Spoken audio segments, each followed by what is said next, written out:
parts of something I created a long time ago, and it's just been sitting there and it's dry now. So I could like rip it up and I can glue it and I could, you know, move it around or burn it. And that's where a lot of the gold these days has been coming from, like saving the things that other people would look at and be like, this, what the fuck is this? This is shit. You know, this looks like you smeared paint on a piece of paper. And I'm like, well, yeah, that's kind of what I did. But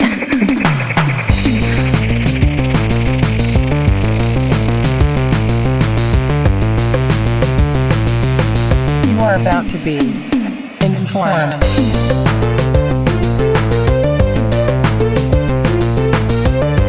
Oh, here she is. Okay, maybe we'll wait for her. Hello, my darling. Hello.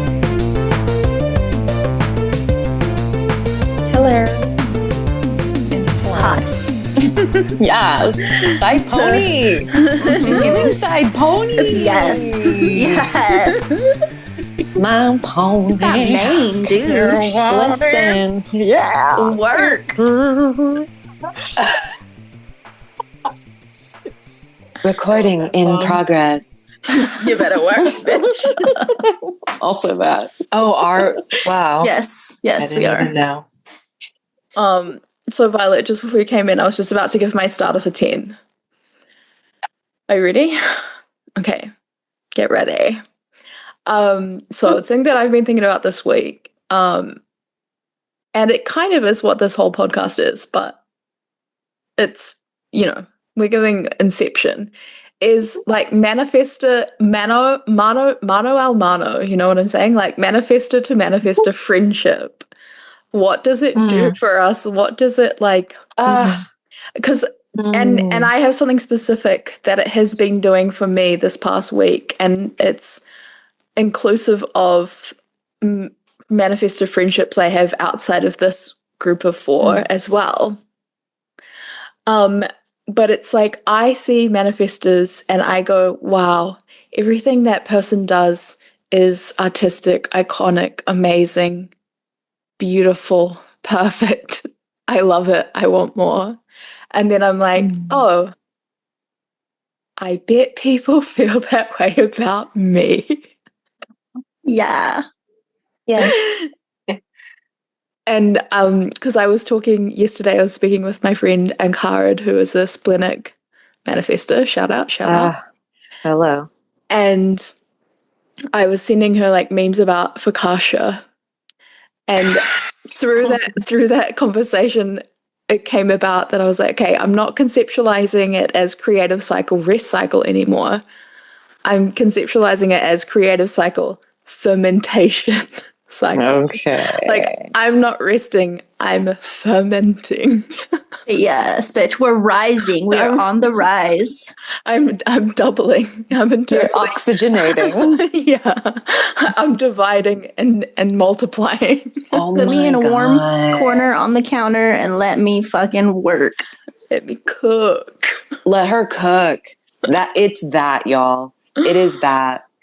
It's just allowing the spaciousness of the rest cycle to be what it is. And I love that you, Karen, in that spaciousness, creatively shaped it in a way that is just, it's more fun. It's more expansive. It is more true. It's more correct language. And I feel like we're evolving this world right now through evolving the language. You know what I mean?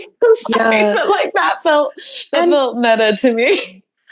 And it's like sidestepping because another thing that I've been thinking about, and I would love to have a specific episode where we get manifestor parents talking about being a manifestor parent, because I've been thinking about how the rest cycle thing and also the way that parenting is spoken about in human design is like just categorically poopy and wrong. And like, okay, well, if we just change our language, we're kind of like sidestepping the ways that it's not helpful to us. And it's, you know. Totally. Yeah, I feel that like rest cycles I've had recently didn't exactly feel like that. Like, oh, I just need to like lie down more, for this period, and I'm less creative. It didn't feel like that at all.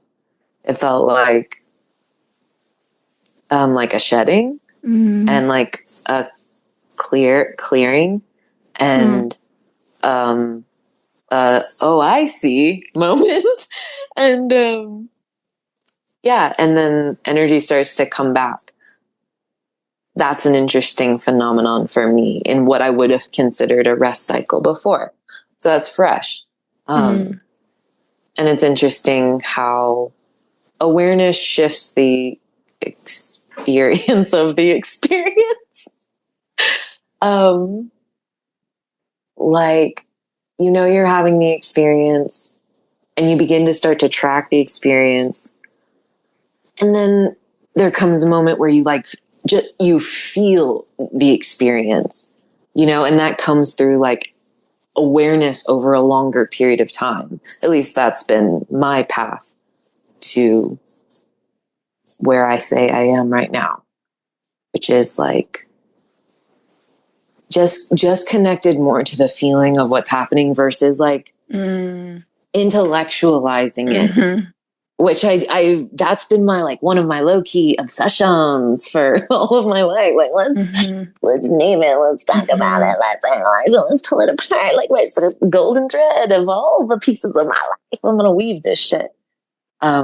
Rather now, it just kind of feels like I'm in more of the experience, and so other people's language is making a little less sense. I need a language that is born out of my felt sense. That is touched from the inside out. Yeah, I feel like that's just, it's like a graduation. It's just there's a point where your cumulative living intel gets it like tips the scale on having an idea of what it would be to honor your rest cycle or whatever it is, or like having an idea of what this means. And there's a certain point where the scale's like doop, and like now you're just like living. Okay, I feel like we've just kind of put into simple language what a quantum leap is like, actually. And I got the image of, as we were speaking about that, like cells, like single cells coming together in this big group. And then all of a sudden you get to this point where it transforms into this greater whole organism. And so it's like all these pieces, parts come together until you get to that tipping point on the scale where it's like, I'm in a new atmosphere now. I am a new creature now. And all those little pieces, parts that I used to get here, they don't make sense on this level now. I always think about it like the video game analogy where like you beat the boss of like level 1 and then like everybody at the next level is that hard. Like to start with, because you're on a new level. And so your old little combos don't work so well anymore. And you got to go like do hard labor to get your skill to buy better weapons. And like, you got to do upgrades. Because the shit that got you to level 2 won't keep you alive at level 2. Yeah.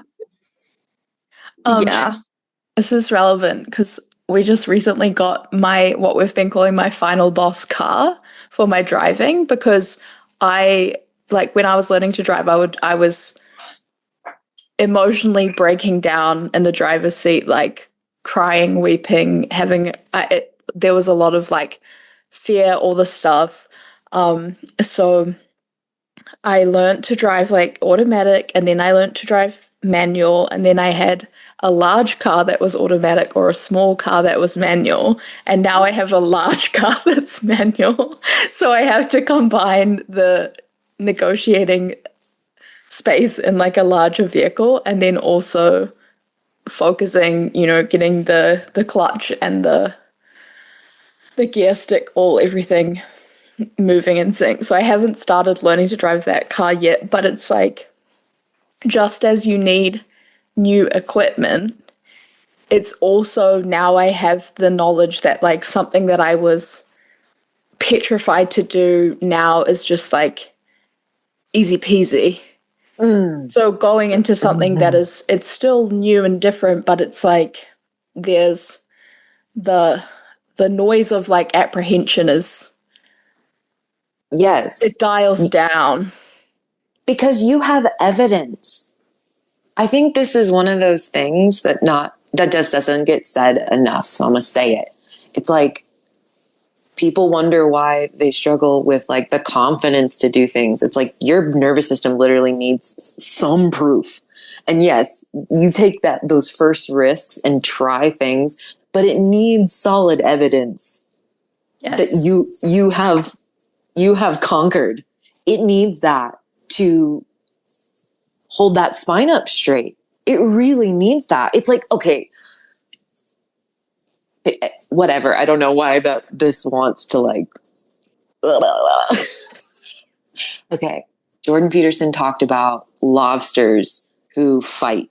And when one lobster gets beaten, it shrinks and it will never return to its normal size unless it wins again. But very often, like once a lobster loses, it can go on, like it can have shame and like just start a losing streak and just like shrivel up. And I think this is like happening to humans in a similar way. Like you make attempts and you either eject too early. I think that's what 99% of failed attempts really is. It's like you ejected too early. You didn't even get started, actually. So you got to the point where gravity takes you. The next part is like your effort. So yeah, if you keep ejecting there, you'll never get anything done. But It's like the follow through is so important. Yeah. And like making it to the line to Violet and I were talking about this, and you don't get the full data, unless you make it to the finish line. exactly. There was stuff there, and if you don't complete the cycle, like you left shit behind for sure. Mm-hmm. And then you don't beat the boss because you don't have the correct armory. So you go back and then Period. You have to go like recover the thing that you skipped over. Because that was absolutely required. It's like this whole, you got to get all your little pieces, collect them all, and then you can face your boss man and move on. yeah. I feel like also something that I've been noticing lately is that process of completion and returning. It's like I've been thinking about it as if I enjoy taking multiple passes over things. I like going, okay, I've learned to drive, but now can I learn to drive manual? Now can I learn to drive a large car? Now can I put those two together? Like now can I I was just talking about that in the context of painting too. It's like, a lot of people just want to sit there and do one pass and then they're like, oh, this is shit. And then they don't go back to it. But like, especially watercolor, you have to let that shit dry and then come back to it and make multiple passes, and it transforms and finds its final form, but not, you can't just one and done it.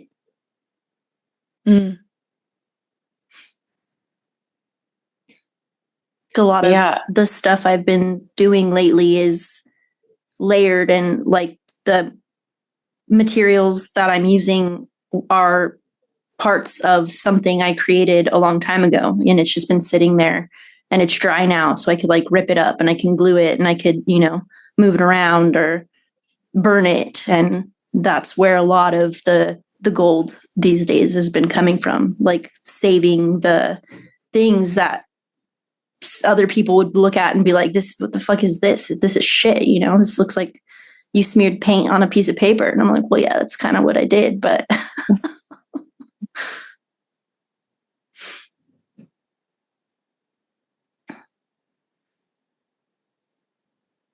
I think it's funny, baby. Yeah, girl. Plug y'all. Plug y'all shit. Plug your shit, girl. But also, like, This podcast was brought to you by Art Alchemy, coming June 25th. Yes, bitch. No, but like the actual set, like, meaning of alchemy too, you know, like art alchemy, making art with alchemy and like alchemizing art.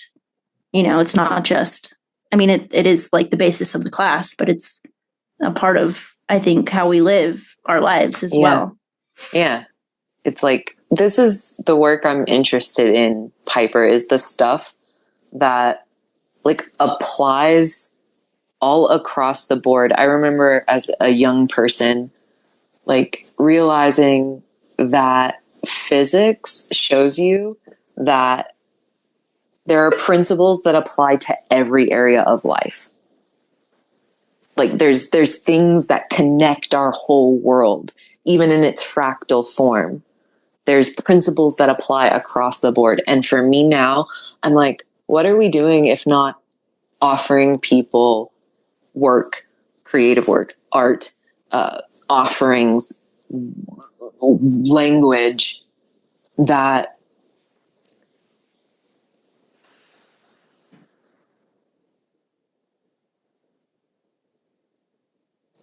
applies to, like, if you learn the principles of this thing and apply, like, it can apply to every area of your life and improve it, or it can improve, like, bring more beauty to every area of your life, more truth to every area of your life, more connection to every area of your life. That is what I am fucking obsessed with right now. Like, what are the principles that are speaking to me in a language I haven't, understood yet, that I'm meant to like weave forward into things that people can apply, and it increases the vibration, the frequency of everything in their experience.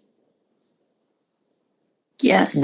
That's what I care about. And that's what art alchemy fucking is. Yeah, I'm like, I'm gonna re-listen to this and write all that down, put it in the sales page, because that's it's hard to, it was hard for me to say, but you've said it very beautifully, and that's exactly what it is. And I'm in the business class to help me kind of learn the language and stuff like that.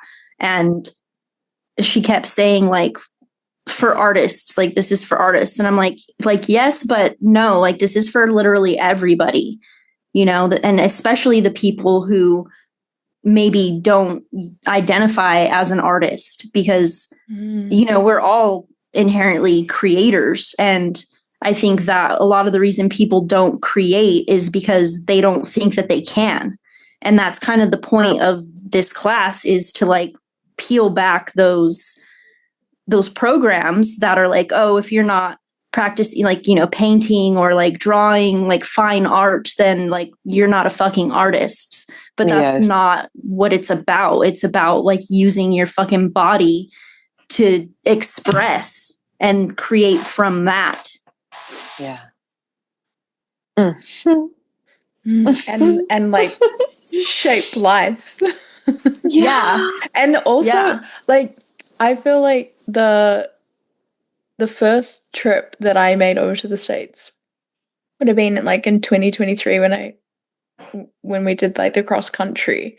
That was such a expression of like what you're talking about, where in like, and even the thing of like, yes, I've conceptualized this, like I had conceptualized myself as someone that can write and that has years of writing experience and maybe does that in a way that is like creative or artistic. But it was like I had created this little like, yes, I can apply my creativity in this area of life because I'm good at that and I have been practicing that for a very long time. but that whole trip, it's like, oh no, you can actually just like sketch in the car or sing along to songs or like I've been thinking about it a lot lately in the context of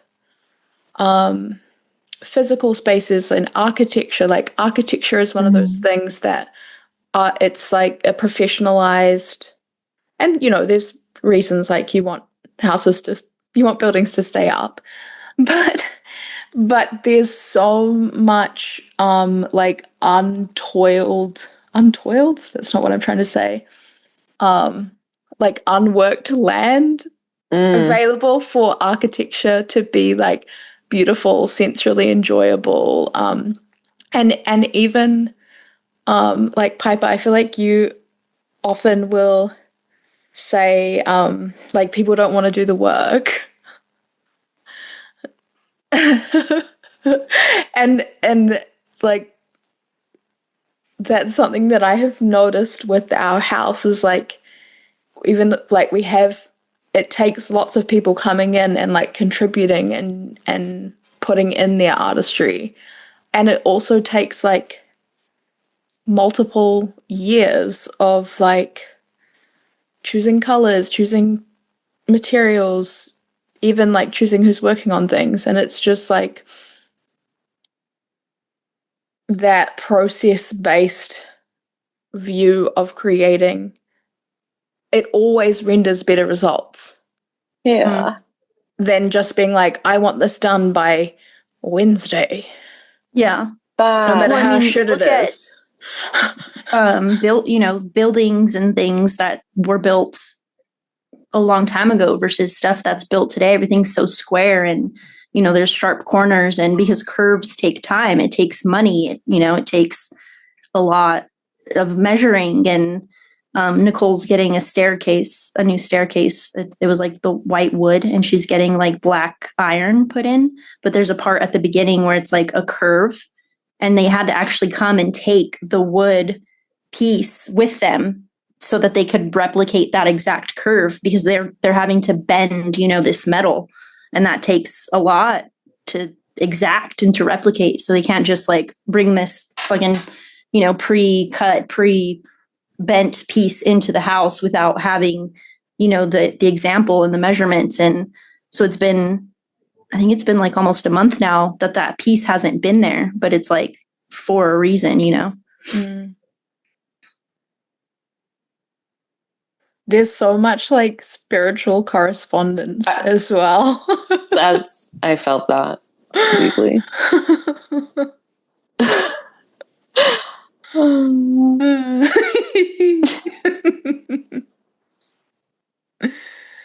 You want the initiation? Yeah. You gotta Like learning to bend, so you don't break too. Yeah. It's like yoga, even. Like you practice yoga and your movement through your entire life, like you're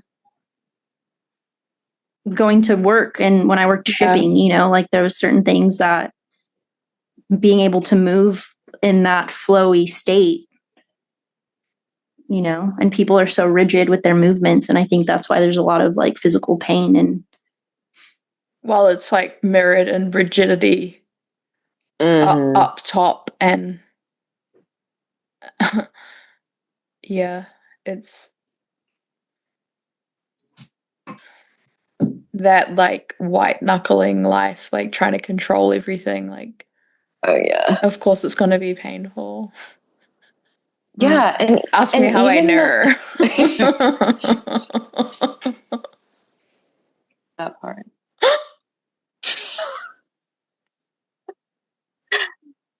Read about it. Yeah. Speaking of that trip though, Karen, and the art, that you made so much art like on the fly on that trip, and I found the little birthday card you made me, and it's like layered with like one black and one white, and then there's like a little window ripped into it at one point, and you open the little window and there's something like delightful behind it, and it's like so simple and simple and off the cuff, but it's like the power it holds is I put it on my little windowsill. Yeah. Well, I also this morning I'm crying, guys. I don't know if you can tell. I figured. This morning, I was making. Here's my plug. I was making croissant ashtrays, and I was watching Shaka Khan. I don't know what to do with my eyes. I was watching Shaka Khan Tiny Desk concert, Mm. and I've recently adopted the word luminary into my job title, and this is relevant. So I was watching Shaka Khan, and also when I was watching the recent new Nosferatu movie, Willem Dafoe in that. Okay, his light in that movie is just shining so bright. Yeah. And watching Shaka Khan as well, like you watch the way, and there's no other way to describe it than they are just shining their light, and they're shining it on the people that they love, and they're creating things together, and it's like it is the most like beautiful, enriching experience, and it happens like completely naturally when people are resourced, basically. Yeah. That's And facts. yeah, and the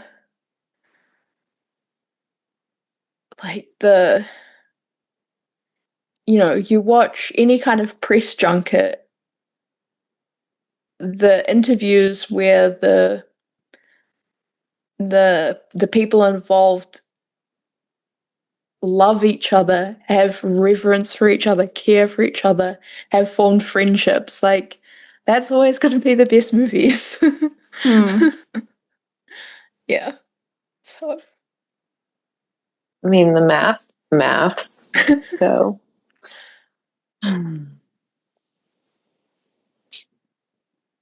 yeah, there's something about like enjoying the process that is, it feels like one of those simple things that's like, it gets overlooked because it's simple.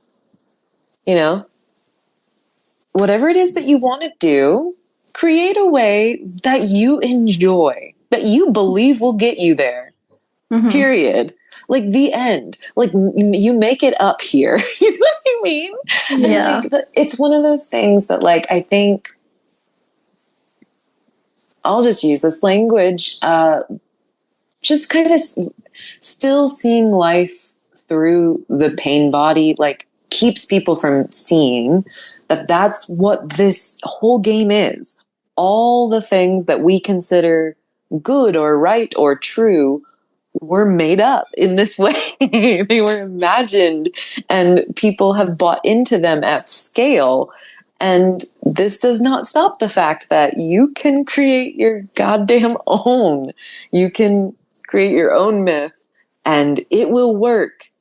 If you buy in and live as if, you will get results in your reality as if that is true. But even those of us who do this forget this. And so that's like just the major key here. And the simple things, I think of them as like almost like Easter eggs. They're like anchors. And like, if you look over the simple things, you are missing what life has very gracefully, left behind for you to remember, you know?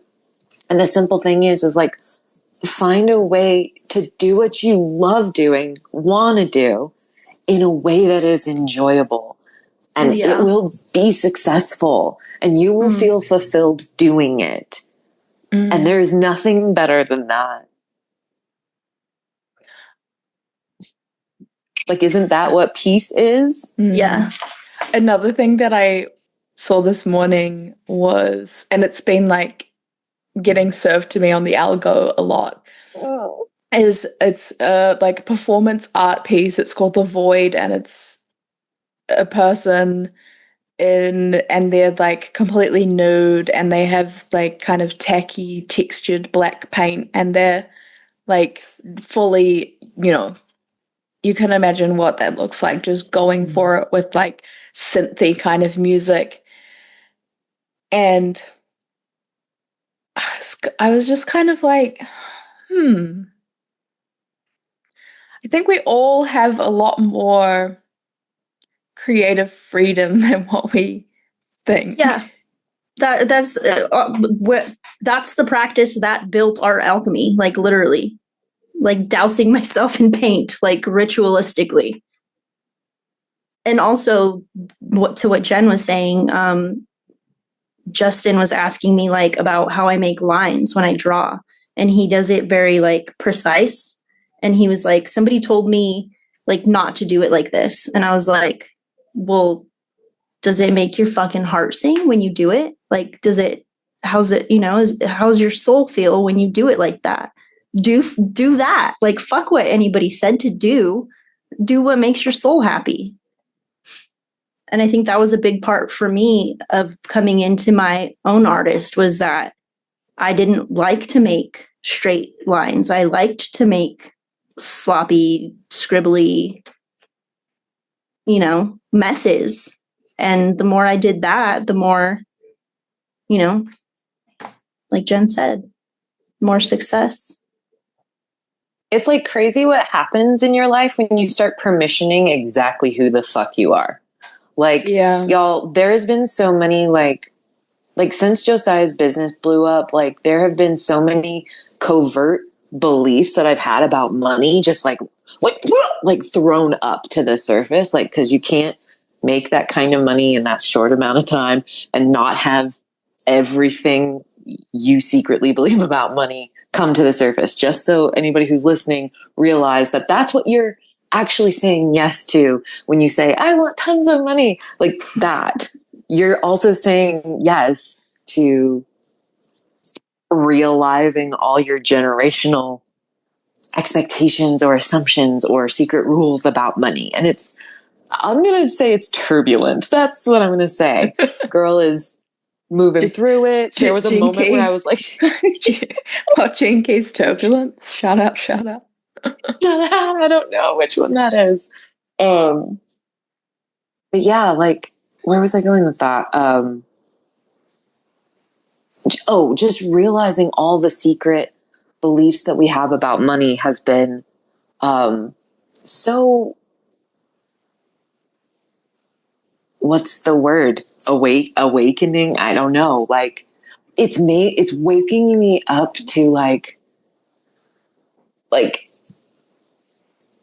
how silly we are. Like how, like literally the things that are keeping us from the experiences that we want to have are so silly. It's dumb.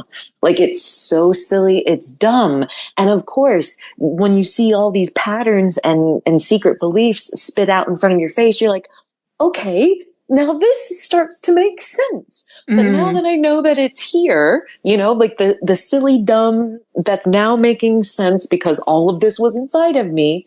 It's like, okay, wow. Are you saying that all I have to do is like really acknowledge this stuff, thank it, and like let that go? And like nothing else about me had to change. Y'all, I've had these stories about like what habits I had to change, what way I had to be living. I had to become her, before the money could arrive and all that kind of stuff. And it's like the way Josiah and I interacted that caused that whole blow up to happen. I'm just like, that's a God thing. Like God, the God frequency, you opening up to life and power and the urge and what is saying yes through you in your body and through the people around you. Like that is all that needs to be heeded in order to succeed. And that's what you actually want. That's all that we want. That's all that we want. People think that we all think, all weirdly think that, okay, the amount of money and this kind of lifestyle and this vehicle and this person and this career or what have you, these creations, that these are the things that we want. But what is happening underneath all of that is really a yearning for God. And so it's like, if you enter into union with God, it's like that stuff that is the desire of your heart is like just it's like an imprint, it's like an echo, it's a projection of what God designed your heart to love in the material plane. And it's like, it's yours, it's got your name on it. And like the more you're in union with God, the more it just like wants to come to you. And your light is shining. Yeah. Exactly. It's not under a bushel. Hide it under a bushel. Bushels be gone. Bushels be damned. Damn your bushel, sir. Get it out of here. Okay, that's how I ended up in Bend, Oregon. My 2016 self dream place. I had no idea why that was it, but then I moved to Eugene, Oregon, and did not like, and so I moved back to California and kind of let all that go. But then through the process of like, moving to Arizona and then talking to Violet about the possibility of going to Colorado, and it's like, okay, well, where do I want to live? And then I was like, I don't really think I have a preference, actually. Mm-hmm. I think that, like, I guess I just let God kind of lead. And then, I moved in and then moved out and then was back with my parents. And then this Nicole even says, like, I don't even know why I was so insistent on you coming here. But she was like, I need you to fucking come here. And I'm like, okay, well, I have, there's this space opened up. And so I'm like, let me come here. And then I meet this dude on the dating app and he's like, from Bend, Oregon. And I'm like, okay, well, I guess your girl's going to Bend, Oregon.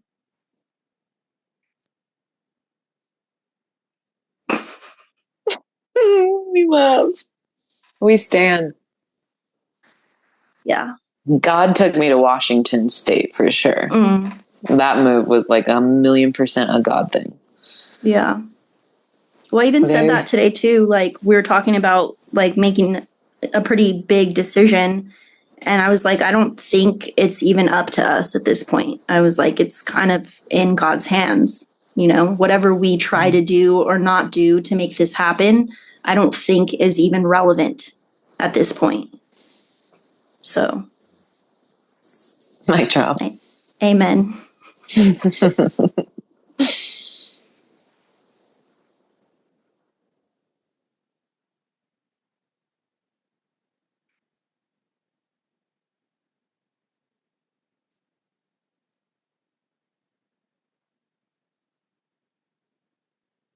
I kind of want to hear the specifics of the it's so silly, it's dumb. Because have you been looking at my journal again? Because I'm like a week into, I adapted the John Sarno healing back pain method that resolved my back pain in 2020.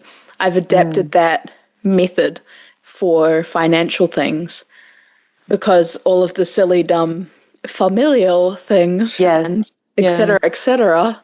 Yeah, it's like, and attribution or like causal attribution is not that helpful. It's just like, okay, can we take another pass over this and move on? Yeah. But that's been an interesting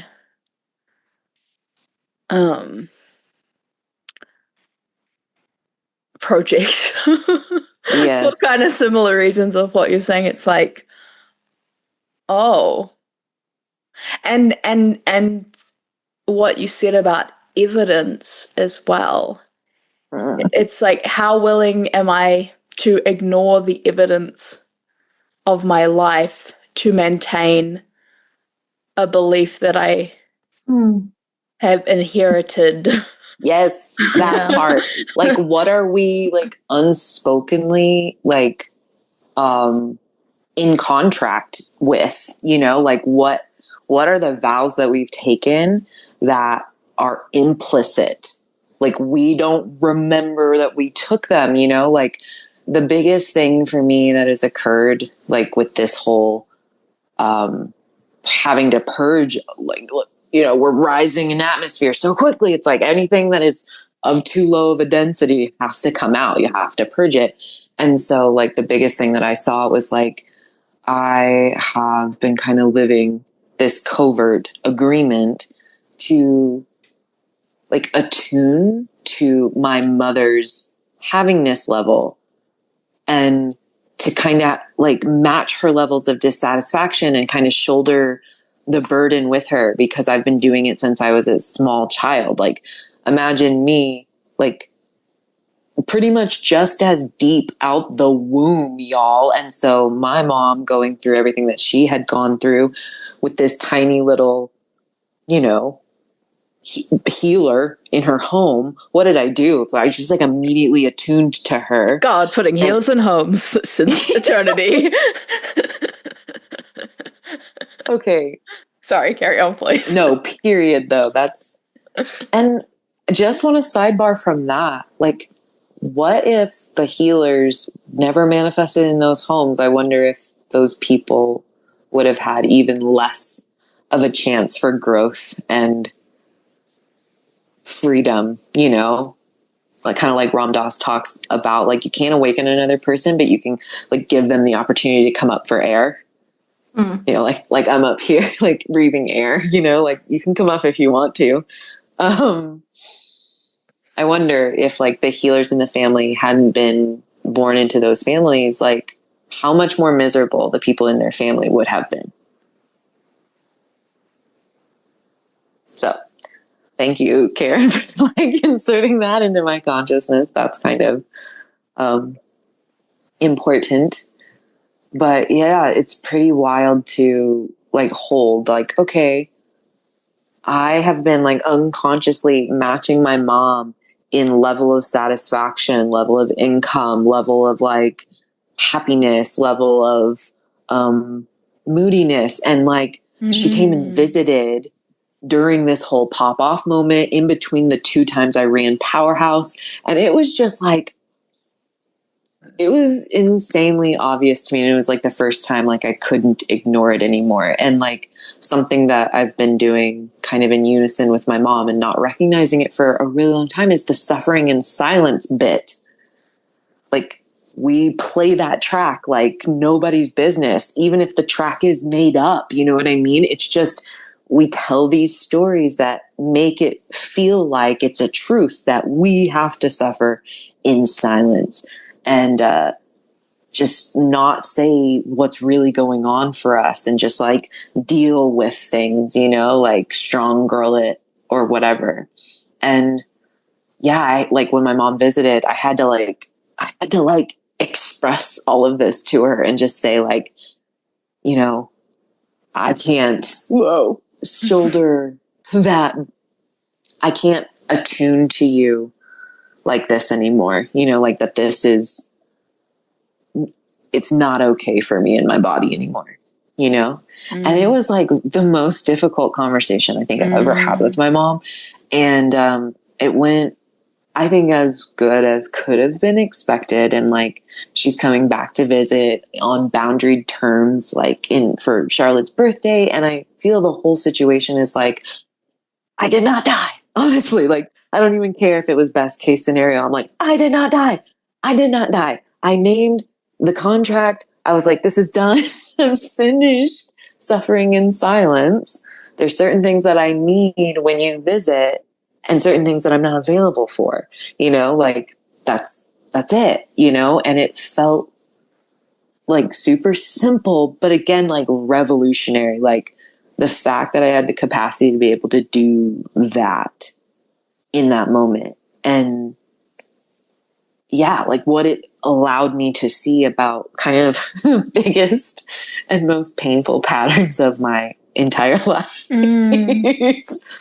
So yeah, I feel like the mother the mother line is really important to have just at least have a relationship to, a working relationship potentially, with what's going on with money and satisfaction and enjoyment and pleasure in your mom's field. And that can give you a lot of insight into what your secret contracts are, because the way kids attune to their mother is beyond words. So, it only kind of reveals itself through mirror. So what you see in mom, go ahead and apply that to yourself in the secret self, like that will give you a lot of freedom, y'all. Uncomfortable, like Uncomfortable. uncomfortable freedom. But what are we here for? Comfortable slavery? No, that ain't it.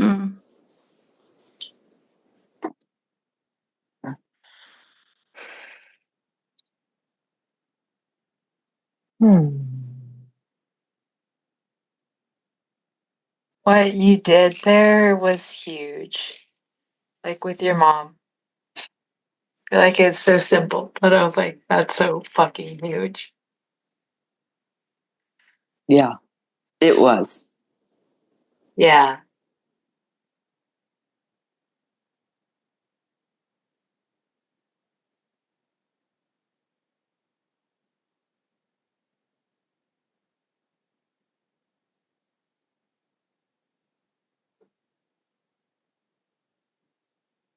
There was like so much bad daughter programming that came up the day after the conversation. And I don't get that. I don't get that track consciously, like ever. That one's obviously deep. It must play below the surface. But yeah, after that, it was just like, dude, you're bad. What are you doing? You're betraying. Weird stuff they would say. And I felt it, felt it like, like I felt the frequency that it was coming from, and it doesn't feel good, and it's funny, like, again, it's one of those so silly it's dumb, where it's like the experience of how, for lack of a better word, bad something feels when a track is running should be all the evidence we need that that's a shitty track. Control-Alt-Delete. Like, what's going on with that track? I feel like it's also, this is why, like, it's really helpful to live as if karma is real, because, like, we're privy to our own relationships with our mothers. And so to a certain extent, we can see, like, our mother's relationship with their mother. Like, exploring that has been fruitful for me. Like, thinking about how my grandparents related with my parents, and then, like, what that, contributes to, brings about. And beyond that, sort of what our grandparents were doing, like, you can look at records and you can kind of see, like, how they died or what they were doing for work, which is like I feel that in my cell sometimes, is like the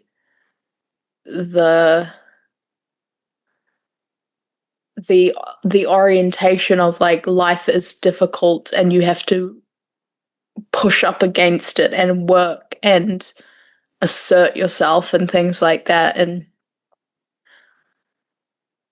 I don't know, or like, even like things about, like, physicality and physical bodies being kind of like othered, and that's just like, I don't think that's unique to my family. I think it's like, we can, look at the human family, my favorite family. Yeah. Love that, fam. And like, okay, so pattern, like we have pattern recognition, we have pattern interruption, and I feel like it's really easy to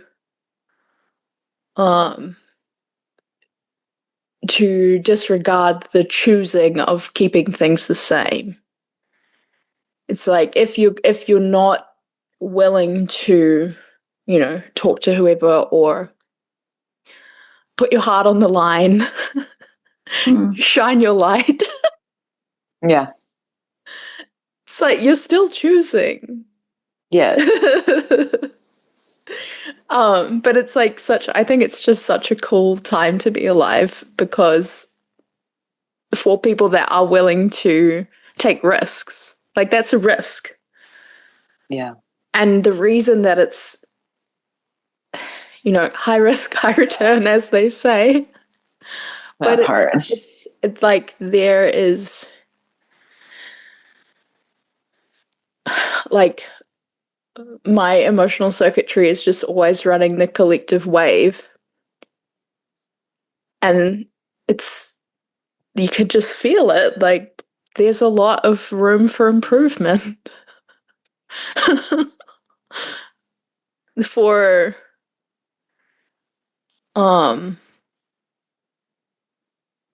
just eat your greens and love each other and tell the truth and all that kind of stuff. Yeah, it's wild how few people are actually doing the bare minimum requirements to have a happy, healthy body. You know what I'm saying? Like, there is not a ton of people who are nourishing themselves correctly, sleeping correctly, away from screens adequately, in nature thoroughly. There's very few of us who are actually, I'm a screen machine. I'm like this all the time. I am too. So like, come on. There's just very few of us who are like, what is it? I don't know. Bare minimum maxing, like, I love a big mini max. bare mini max, okay? Very few are actually hitting those requirements. And so, I think, is it weird that I'm bringing up Maslow's hierarchy of needs?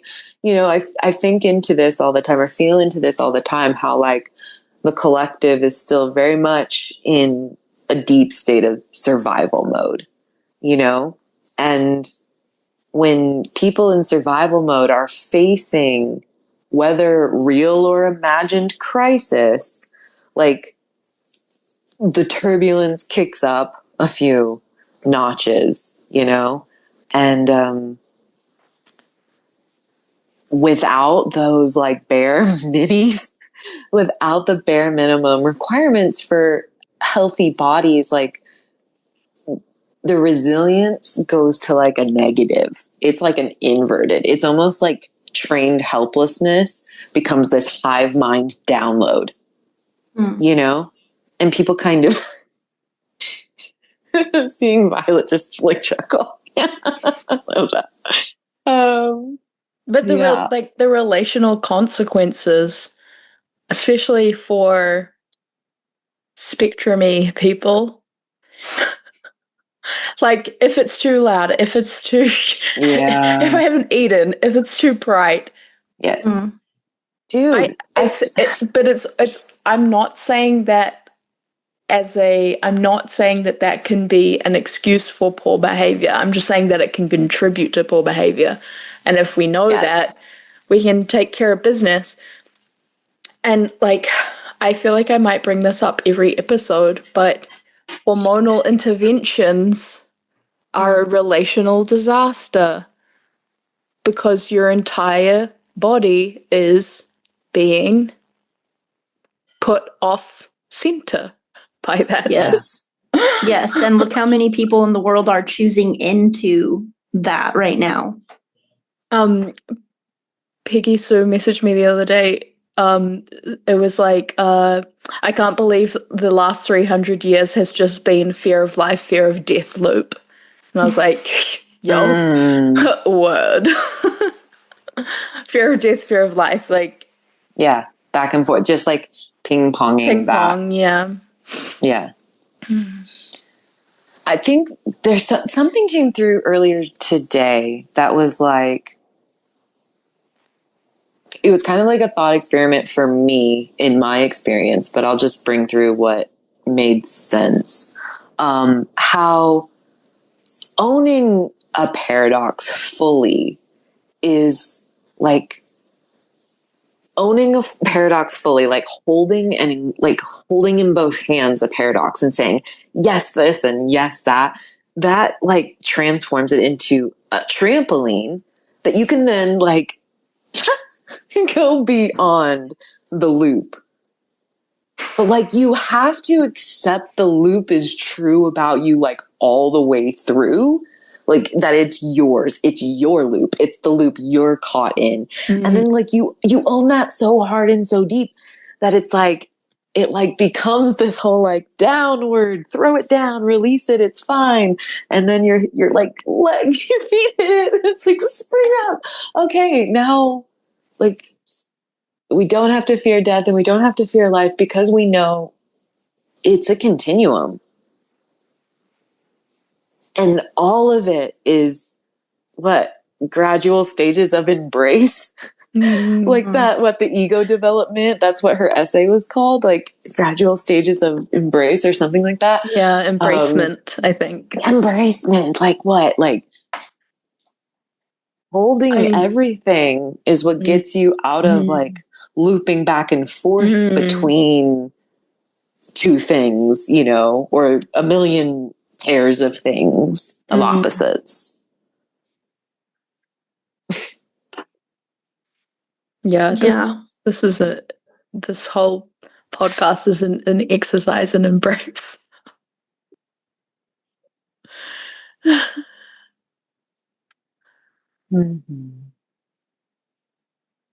Yeah, it reminds me of the laugh cries too, because it's like when you're like so like you're like, ah! But then you hit that point where it's like, what? Yes. Yeah, that's so it's silly. on my desk. The laugh cries card is it's on my computer right now. I put little things in my line of sight, just so I remember. The death altar. That's not what I meant to say, but okay. The desk altar. The desk. Desk altar. The desk. Desk. It's my desk. It's my desk. It's very Waiting for Godot. My desk. My desk.